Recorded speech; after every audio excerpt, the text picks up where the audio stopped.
It's fine if the media wants to portray our culture like that, fine. But why people of African Caribbean origin repeat this kind of bullshit, it astounds me. As if we came to America culturally empty-handed. As if there weren't griots in Yoruba land and in the Mandingo Empire for hundreds of years before transatlantic slavery, rhythmically rhyming over the beat of a drum and singing and recording our people's history. If people of African Caribbean origin are completely ignorant of that, then they should cease to speak or put themselves forward as experts on our culture. When I look at what I do, this isn't something I learned from MTV or listening to American rap records. Yes, that was an influence on me, but I grew up on an African Caribbean sound system. I grew up hearing certain tales and certain rhythmic stories. This is my culture. It's not something I learned from watching television. And so in that sense, I very much view what I do as practicing our culture. That doesn't mean other people can't be part of it. That doesn't mean people who are not African Caribbean. You know, I practice a Chinese martial art. I don't feel like I have to beg Chinese people's permission, but I do have to acknowledge it's a Chinese martial art. I can't pretend it's a half Jamaican, half Scottish martial art just because I do it. It isn't, you know.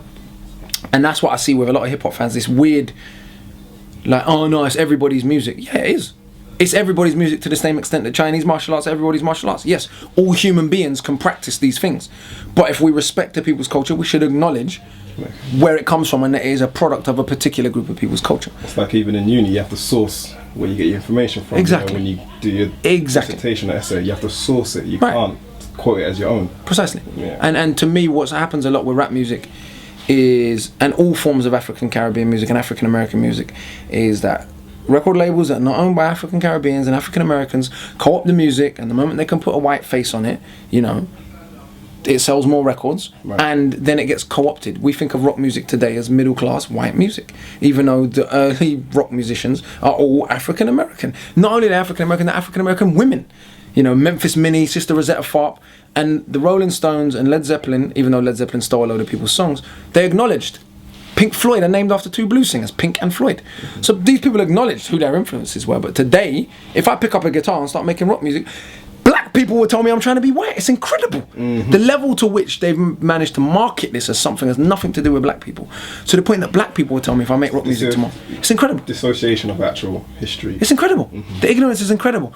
And to make it even worse, the guitar in and of itself came to Europe via the Moors, via Africans and Arabs occupying Spain. So on both levels, whether you're talking about ancient history or you're talking about modern blues music, on both levels, we should be playing rock music still, but we're not, because we believe it's not our culture. Well, I see the potential for rap and grime to head in the same way, where 20 years from now, at first they were saying it's everybody's music, everybody's music, everybody's music. Then eventually all the faces are white, and then they say, oh, well, it's white music now. And I'm not saying white artists shouldn't participate in the music, they should, but they should say what Eminem said. You know, to do black music so selfishly and use it to get myself wealthy. Or let's do the math. If I was black, I would have sold half. I ain't have to graduate from Lincoln High School to know that. Cool, respect.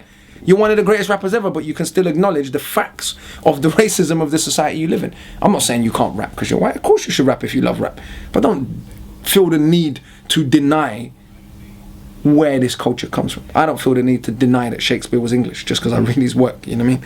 A black person putting out the music and the message that you have the same, how can I put it, the same, you know, support, same of course standing. Not.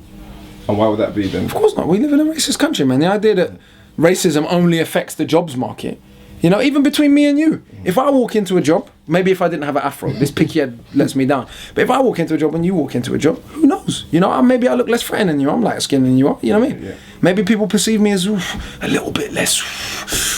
I don't know. But we live in the real world where people are judged by the way they look. We can't pretend we don't. And we live in a country that has a long racist history. And there is report after report after report showing that in the jobs market, in the criminal justice system, in all these other areas, there is still serious racial discrimination. The idea that it doesn't affect the music industry is beyond ridiculous.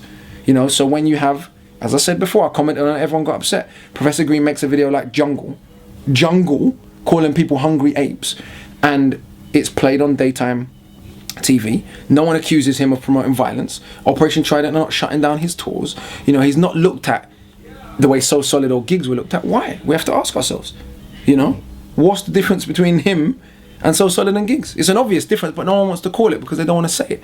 And it's not like he's showing white people's violence. There's plenty of white people in Hackney that are violent, or Queen's Crescent or Camden. No, it's a particular black male niggerized narrative that now white artists are even promoting, but they're not going to have to bear the consequences of. So riots are going to come, we're going to get the blame for it. Our culture caused them to riot, apparently, right? But when they make violent videos, no one calls them to account. And we're going to sit here and take it because we're mugs. So we chumps, as H. Brown used to say.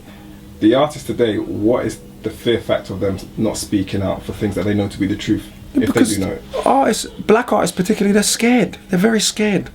And it doesn't make no sense to me because there's plenty of young white kids who can see the racism that's going on. They're not blind. They live in the same country as we do. And it's not like Public Enemy's music wasn't bought by millions of young white people. That's the thing. They tried to paint you like you're an angry black person. Like there's not millions of white people that relate to you.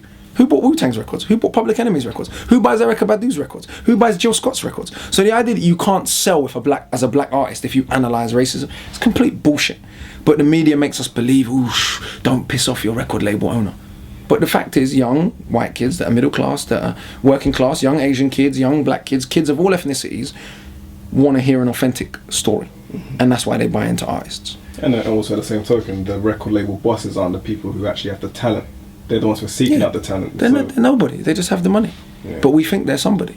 You know, the wealth is the artist. And so what I'm saying is, if Public Enemy can sell millions of records all over the world, openly analysing a racist white power structure, Bob Marley the same. People act like Bob Marley was some kind of apolitical, this stupid documentary they made about him. Oh, he was in the middle and he was confused about his identity. I haven't seen it yet. Oh, it's complete nonsense. I mean, you're talking about a man. Now, anyone who knows Jamaica knows, right, that loads of Jamaicans are in denial about their African heritage as a legacy of slavery and just general stupidity, right? So for someone of Bob's complexion, who has serious privilege in Jamaica, who could be, you know, the uppity yellow dude, you know, who gets more opportunities, to openly not affirm a black identity but an African identity is an incredibly revolutionary thing to do, which is why he's a hero all throughout the African continent. But this documentary presents him as if he was some racially neutral, confused mixed race youth. You know, he's got a song called Black Progress. He's got a song called Africans Unite. He's got Africans to Liberate Zimbabwe. Shall I go on?